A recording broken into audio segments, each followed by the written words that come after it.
Everybody get out your seats. Everybody come dance with me. All right, cool. Hey everyone, Niiamah here. I'm feeling movement. I was just talking to our featured outlier here, Alex Concepcion, right before we got on.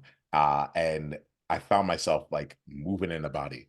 So outliers, I invite you, if you've been sitting, if you are sitting, to just give yourself a chance to move yourself a bit. Allow yourself to be moved so that then you can move others. Allow yourself to be moved so that you can then lead others, or move others, I should say. I'm talking about moving others. I'm sure we're going to have a moving conversation here for you outliers. I'm Niiamah Ashong. I am the founder of Outliers Edge, where we champion the leaders who are shaping the next era of humanity by helping them leverage what makes them different to make their difference in the world. All right. In the world, and at the end of the day, you have something unique to offer. We're here to help you like create models, systems, and beyond to actually bring that out into the world consistently. Our featured outlier here today, Alex, has done that. He's good, like releasing a book around it, like there's things that people get a chance to experience. So I'm not gonna jump too far ahead, but I will like love to like bring you on here, and I'll just say thank you for making the time to and spending it here with us outliers. Yeah, happy to be here. Nice, nice. Well, let me share a bit about who you are to me so far. We're still getting to know each other. Mhm. So I'm actually really curious to come back to this part of it in like years and be like, man, I only saw like the thumb of you at that time, you know. Um, and then afterwards, would you mind sharing with us a bit about you personally and professionally? Yeah. Um, Why don't you do this? Let me share a little bit about who you've been to me first, and then I'll let you take over. yeah. So, Alex, one of the things I really appreciate about you is that I feel like your journey has come from one where you like keep making the right next choice for you, and you find ways to expand it both for yourself and for others. We had a chance to talk beforehand, and just like I was hearing the insights that you were sharing, that like some of the things that you put inside of your book, and one of the things I really appreciated about that conversation with you was that I'm like these feel like fresh takes. It doesn't feel like what everyone else is saying said a different way. It feels like Alex's actual experience. And I look for that. I look for that. I like uh, that unique thought leadership, rather than like, yeah, just how is it that you see the world? So I'm glad to be in conversation with you here. I'm glad to explore there. Hopefully, some new thought leadership ideas come to you while we're talking, and we get to tread in some new territories. How's that feel to you? Yeah. I'm in. Let's All go. right, awesome. So why don't you let us know a little bit about you? Tell us about who you are personally and professionally. Yeah. I'm an entrepreneur now, but I was never one of those I'm selling candy in middle school. That's how I know that I was an entrepreneur types. That was never me. I never considered myself a brave or confident person growing up. Um, I was raised in a really good, safe, like upper middle class family raised by a lawyer and very loving mother in Miami, Cuban American parents. And a lot of that world is kind of checking the right boxes, go to the right schools, get go to the right colleges, get the right degrees, get the right jobs. And it's a very status and prestige oriented life that I was semi consciously walking. Part of me was that Fight Club watching teenager who's like, something is off about this. But I kept going down that path. I went to Penn State. I got degrees in finance and economics, thinking I was going to go down that prestigious company and positions in that world. And inside of me is that like club watching teenager who's like, something's off. And after college, that's when these two versions of myself collided, where the life I thought I was going to live and this this voice inside of me was like, that's not gonna happen, dude.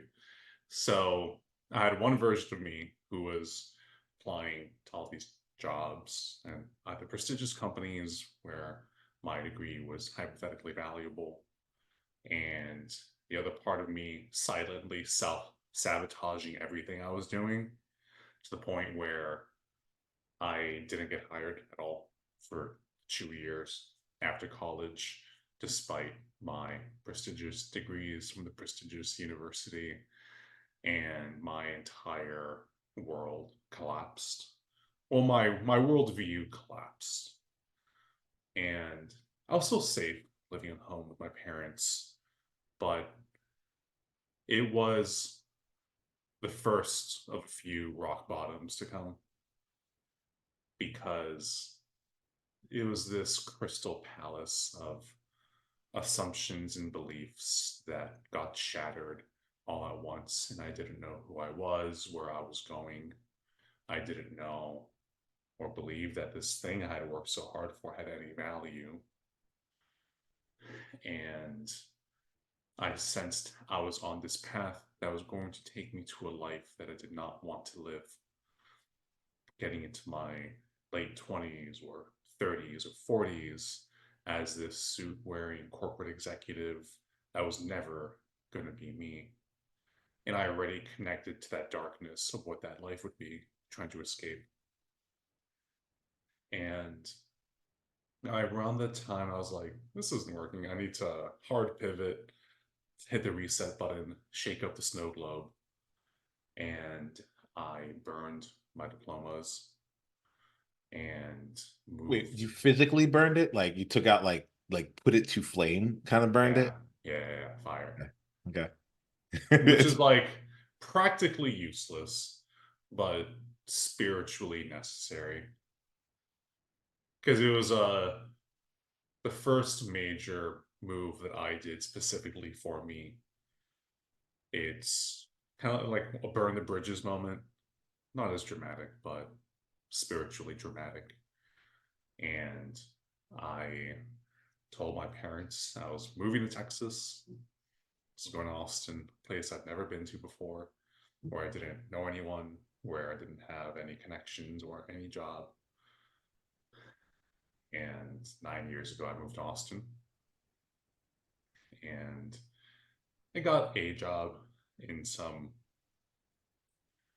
vacation rental management startup as some entry level operations grunt. And it was better than being broke. I finally had a salary and income, but it was this kind of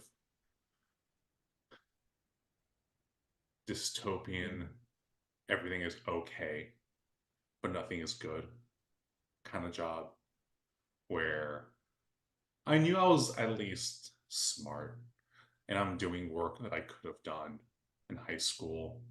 And I'm listening to podcasts most of the time. And I'm like, what am I doing here? This is this is not taking me anywhere. And I quit that, no backup plan. I'm like, I'm on the wrong path again.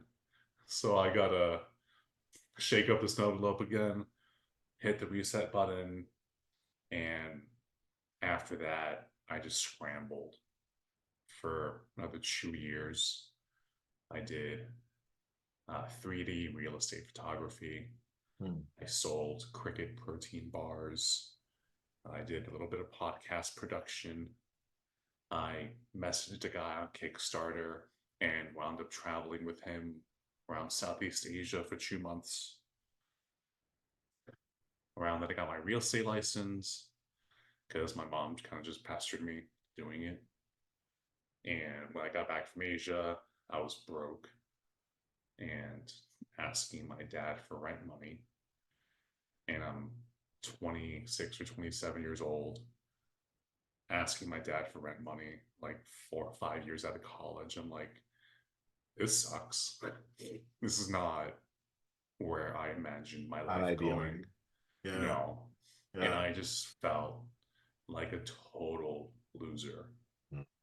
and I'm watching a lot of the people I graduated with, people I thought they were dumb, and they're getting their first raises at these prestigious companies that I got rejected from. I'm like, Yeah.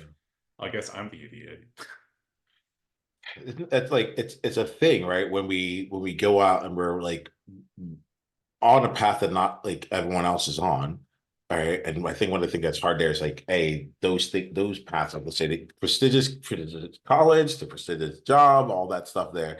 We look at it and it's been so well trodden that like you can kind of see how everyone's moving along it. And it's like it becomes super easy to compare, especially when you've gone off and you've done something else. Like Mhm. it was funny, you said like, oh, I was 26, like asking my parents for rent money, and I was like, all this happened before you were 26? That was the first thought that went in my mind. Uh that at first I was like you Asia, like you have all this different things going on, and like this is all before you were 26.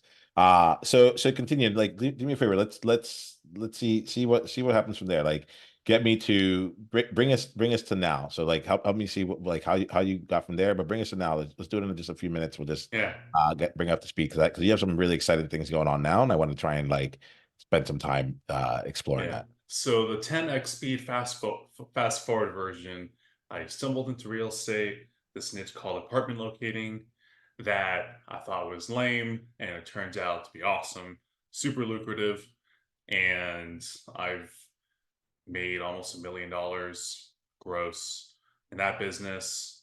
And along the way, I wrote a book about risk and survival for small entrepreneurs called Survival First: The Rebel Entrepreneur's Guide to Risk, Riches, and Immortality. Because stumbling into entrepreneurship was the most important thing I did professionally, because it gave me the resources and the confidence and the validation that I could do things my way, that I could live life on my terms, that I could control my time, that I could create a business based on how I felt a business should be created. And I had this sovereignty. I could travel whenever I wanted.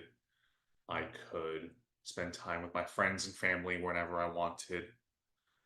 I'm like, this is awesome. And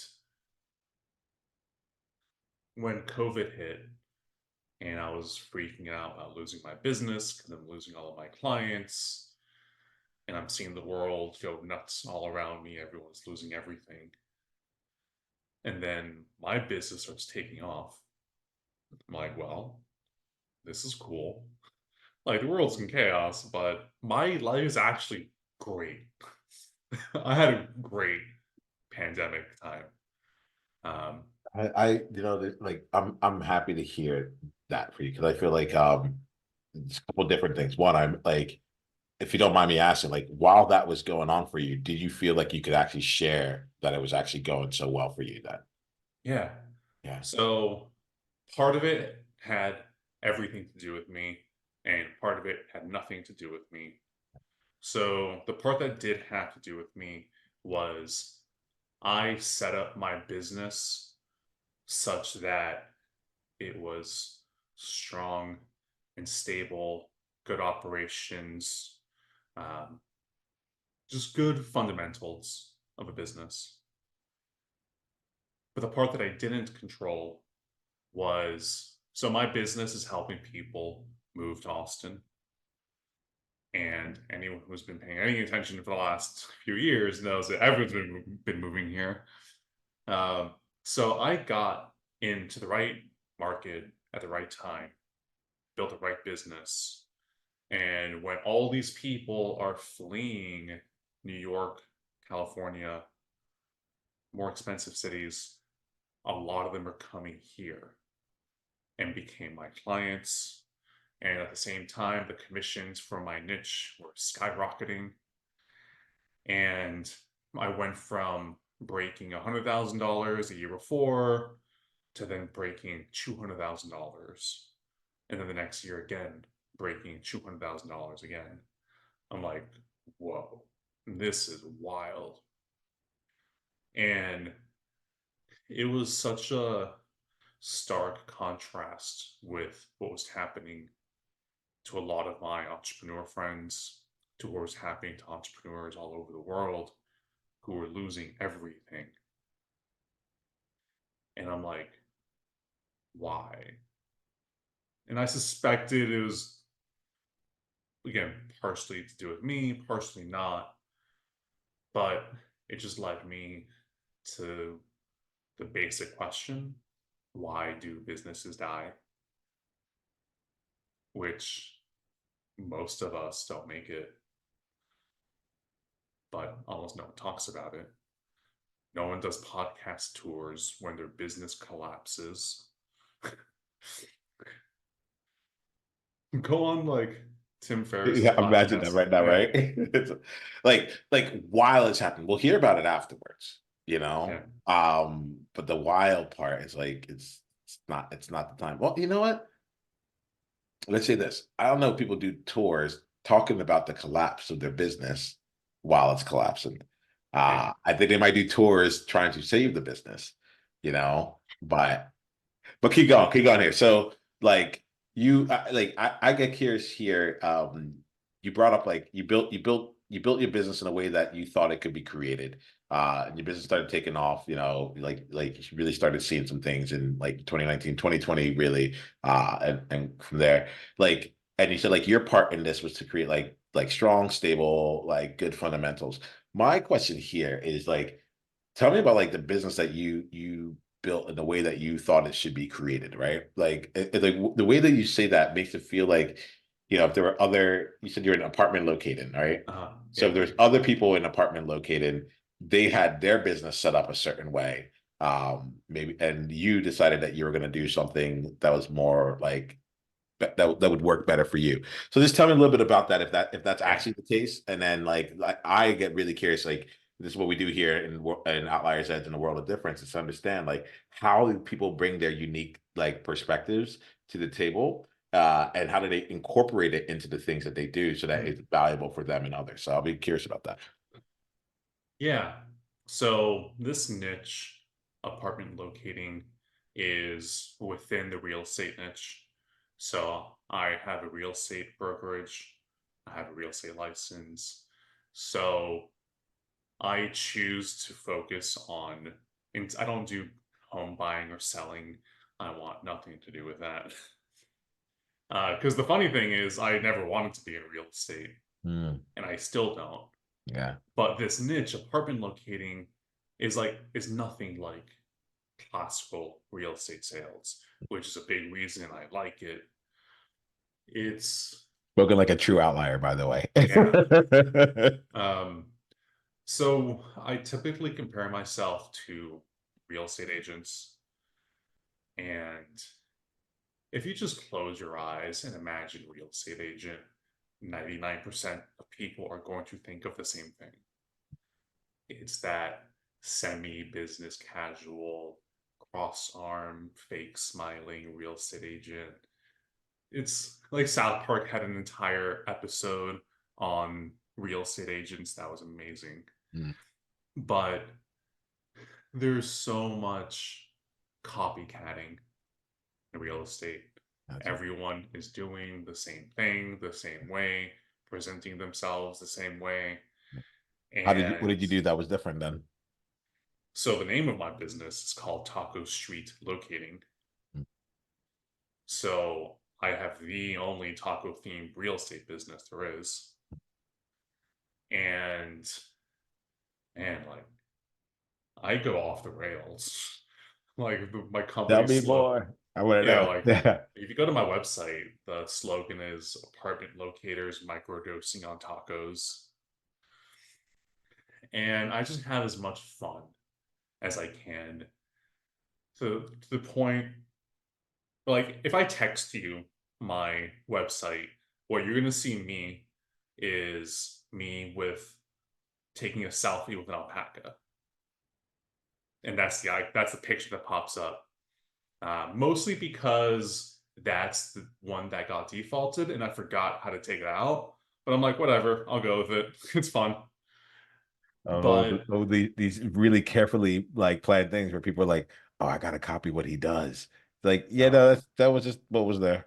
yeah, but it's fun, and it's like a really cute alpaca, and the name is obviously distinctive because if you know Austin, it's a great food city, it's a great taco city, and I just thought it was funny and ridiculous and absurd to invert street tacos into Taco Street and turn that into the name of a real estate business. So the name alone is distinctive, but then the brand and the design, all of that is distinctive. It stands out. And since it's my own business, I get to be the face of it. I get to tell my own story. I get to create a more human experience. And I'm not the biggest resourced business in my niche, but what I lack in resources and marketing firepower, I can make up for in raw personality. Because I can't play their game, but they can't play my game. Can we just take that real quick? I can't play their game, but they can't play my game. Mhm. I love it, especially for us here at Outliers here. Like, let's take that in, right?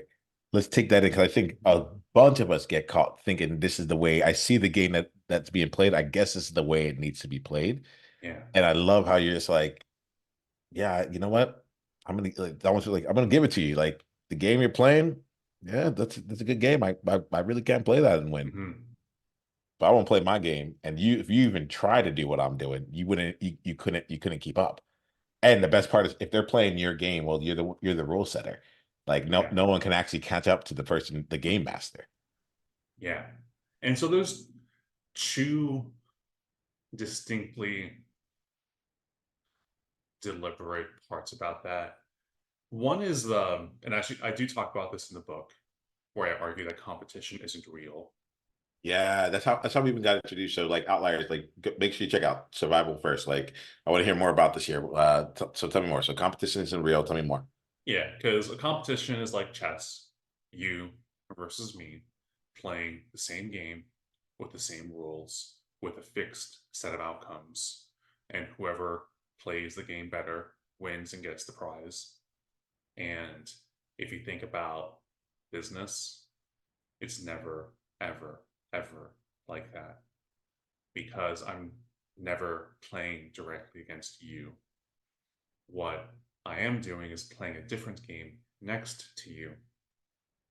And the trophy in this game is a human who has choice.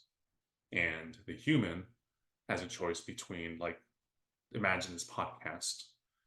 Whoever's listening to this is making the choice to listen to this versus listening to anything else or doing anything else. And that creates a different spectrum of replaceability. So, what I actually frame it as a replacement risk. And what happens is there's a spectrum of how replaceable are you. On one side, there's infinitely replaceable, a commodity. And that's the game that most people are playing when they're copycatting everyone else. They become totally replaceable. And most entrepreneurs and most businesses are copycatting similar businesses.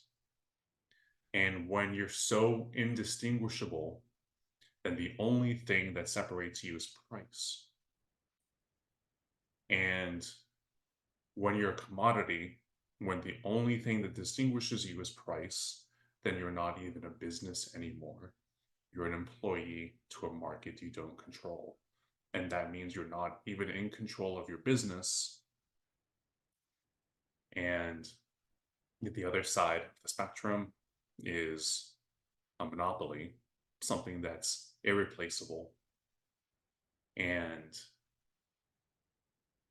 to survive, which is the frame of this book, is how do you become irreplaceable? And the answer to that is contained in one word, which is the. How do you become the in as many categories as possible. Oh, so Alex, that's really fun because uh every time I find out more about the book, I'm like, all right, I can't really get my hands on it. At the time that we're having this conversation, it's not available for me to get my hands on it.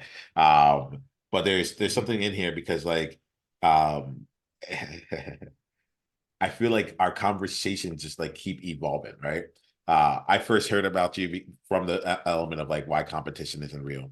Then we started talking more, and you said like the book itself is called Survival First, and it was like and it had a much broader thing here. And now you're bringing here, if I'm getting you right, like the ultimate frame that this whole thing is all around. It's like how do you become irreplaceable in what you do, such that like it's completely you don't have to worry about survival because Mhm. it's you are the person. This is Yeah. fun for me because this is Hmm. really fun for me. I would love to keep exploring with this here uh as we talk because I talk to the people here, the outliers here. They are one of the first, one of a kind, you Hmm. know. And we talk about helping people be able like be seen, celebrated, and valued for who they are, right? And that's like what I'm hearing you say. It's like create the distinction such that you are valued for you. You're valued for whatever you bring in, whatever that distinction is, so that there's nothing else out there like you. Yeah. And that's the glitch in the matrix. Yeah. That's only one side of the equation, Mm. where it's not only practical to be you and have a rock solid reputation and play your own game, but it's this overlap of business necessity and personal spirituality. And I don't overuse the word spiritual, but I think in this context it's necessary or useful because not only is being myself, but like fully myself and really cranking up the dial on me practical for business, but it's nourishing for my soul where I get rewarded for being me.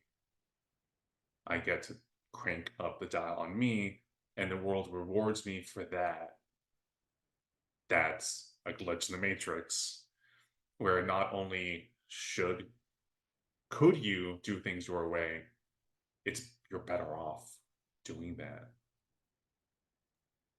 I want to like really put this into like the spotlight on this outliers. Like this right here, this is why we meet. This is why this whole thing exists. Because like it's what you call like the glitch in the matrix. It's like everything compounds on itself in a positive way. You feel more fulfilled. People about you feel like they're getting a more distinct like experience. You get rewarded for it. Like the benefits keep compounding, provided you're willing to like step into actually bringing all of you. You know, this And again. the the so in the subtitle of the book is The Rebel Entrepreneur's Guide to Risk, Riches, and Immortality. And the word rebellion is dramatic and fun, but what I'm really describing is the rebellion of exiting the other matrix of the corporate world and the predetermined path and life on someone else's terms so you can have your own sovereignty, your own life, things on your terms. And that's sovereignty is the ultimate rebellion. And as small entrepreneurs, how do we use our smallness to win games that other people can't play? And that's the exciting thing. It's again, I can't out Amazon, or I can't out Google, but people still want to work with me because I'm me. And then going to the final word of the subtitle, immortality, and some more drama and froth in there. goes to reputation, because reputation is the one monopoly everyone gets for free. And the stronger your reputation, the more indestructible you become. And the thought exercise I like to do to demonstrate that is, if you think about Warren Buffett, if Warren Buffett wakes up tomorrow broke, zero money, zero assets, zero everything, how long would it take before Warren Buffett becomes a billionaire again? My argument is the speed of a text message and a wire transfer. There's a lot of people in this world who will give Warren Buffett $1 billion, no questions asked, no strings attached, specifically because of his reputation. Same thing with a lot of high reputation people. If you think like Rogan or Tim Ferriss, if they all go to zero, they have nothing of anything. How long would it take for them to be rich again? And again, it's pretty much zero time because their reputations are so strong. And that's immortality. Well, that's awesome, Alex. I'm glad we're here. We're gonna wrap up this part of the conversation around it, but it's like what's coming to mind is just saying this. I'm like, I hear I said reputation, right? Mhm. And it makes me think about things that like I hear around like a brand, right? And so like we won't go into it. I want to stay in the reputation part of it, but I like when I find there it is. I love spending with people who have like unique thoughts, and I also like love hearing like where the thoughts overlap, so I can be like, okay, this might be a way of expressing it and seeing it in the world, but underneath it, here goes like an underlying principle, right? And so there's things that you're saying right now where I'm like, oh, I've heard about something like that when it came to Brandon, and I'm like, but like this is reputation, and like they're both saying that they're both speaking to a universal truth, Mhm. you Yeah. know? Yeah. Any thoughts on that? And then we'll wrap up for this combo. Yeah, I think brand and reputation are largely the same idea. Yeah. And the only difference is reputation tends to be more oriented around an individual, and a brand tends to be oriented around a company, but it's effectively the same thing. That's cool. That's cool. Well, I like it's been fun talking to you. I like how things like keep like unpacking with us. I'm like, Oh, oh, there's way more. there's way more. Well, this is Yeah. why Allies like get the book. Tell us the full name of the book, and then we'll talk about how people can continue down with you. Tell us the full name of the Yeah. book with the subtitle and all. So it's Survival First, the Rebel Entrepreneur's Guide to Risk, Riches, and Immortality. It's going to be on Amazon, paperback, Kindle, hardcover, audiobook, narrated by me. Uh, the launch page is survivalfirstbook.com. It's worth checking out because I made up my own blurbs, and those are fun reading. Mm. I like this. We're wrapping up here, but I want to really call in like what some of the things that I'm getting here is just it's like the element of like leaning into you, right? You're like, look, I have a fun time. I do things differently. I thought it was cool to just switch up the names and then, but like I didn't just do it and make it like a conglomeration of letters and it's like Cellophil. Like that's gonna be that's what this company is. It's like, Uh, but it's like it's about tacos. Like let me show you what it's like here because in my mind I could also associate like wow, like, yeah, that's one of the reasons I'm coming to Austin. It's like, I want the good food. Like, yeah, like, it's even reminding me this is actually what I want. And you're living the life and leaning more and more into you. As you're talking, it's making me think about Outliers Edge and like back when I started it, where it is now, and just like playing with playing. That's it. mhm. Playing at all, and like not taking it so darn seriously that you make yourself into like the cookie cutter version that's like, either too bland or like too confectionery because like you didn't actually understand like what made it so good. And I feel like you get you get you enough to understand, like, let's be distinct. Let's go and be irreplaceable. And I'm all in for that. I'm all in for that. We might even get some time to go play with that from a different perspective in just a bit. Yeah. Yeah. More fun, the better. Yeah. All right. So let's do this here. Let's wrap up with this. Remind us once again, if we want to go down your world, what's the best way to get the book and the landing page? Yeah, survivalfirstbook.com. It's gonna be on Amazon. Uh, Perfect. yeah, Yeah. you can find me. Awesome. And then the other thing then is I end these conversations with what I call the time capsule question. And it's about I was getting to I was again going back to the idea of like, what does everyone else do? I was like, people end their podcast and they'd be like, all right, well, if you had to go back and tell yourself 20 years ago, like something, what would you do? Right. I was like, well, what if we played with that and said, like, you're you right now.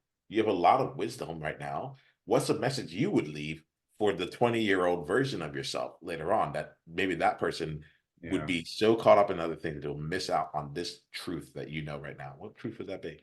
Yeah. So 20 years ago, be That 14. no, Yeah. actually not that direction. 20 years from Oh, now, you'll oh, be 20 20 years from years now. older.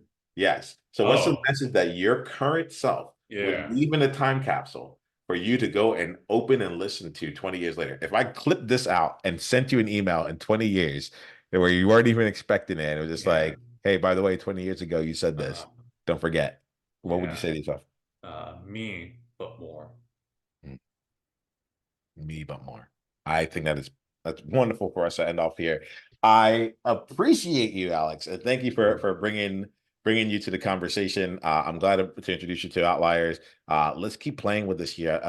Like this element of I'll use the word distinction is what that's my language, but being irreplaceable, and like that is so important to me and so important what we do here that I'd love to have you back here and find different ways for Outliers to play and grow and apply what they learned from you in the book. All right. I Yeah. appreciate you, man. And we'll take it off from there. Be Yeah. well Thank you. and journey on.